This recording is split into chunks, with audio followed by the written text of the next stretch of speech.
Nouvelle affaire pour le gouvernement d'Emmanuel Macron. La France équipe des drones armés israéliens.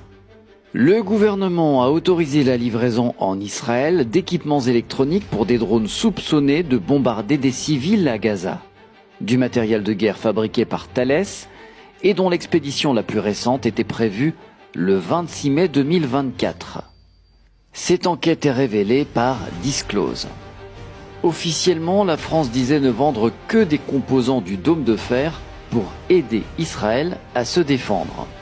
On voit ici des petits boîtiers de communication ultra légers prévus pour intégrer les drones Hermès 900.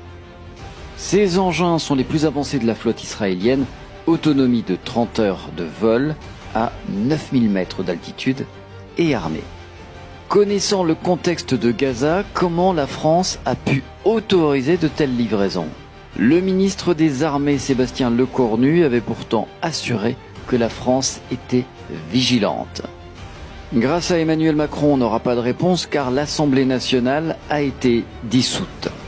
Selon Disclose, il y a eu au moins 8 tirs mortels de drones israéliens depuis le 13 octobre.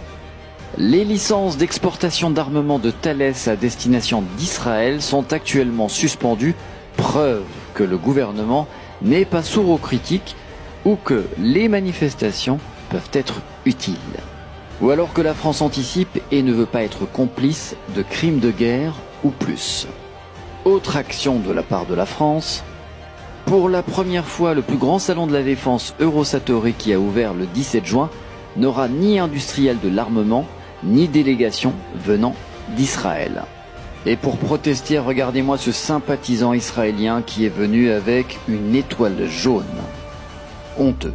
Celui-ci salit la mémoire des Juifs tués durant la Seconde Guerre mondiale par un monstre. Aujourd'hui, si Israël n'est pas représenté dans ce salon, c'est justement pour dénoncer un autre monstre qui tue d'autres sémites non juifs au nom du sionisme.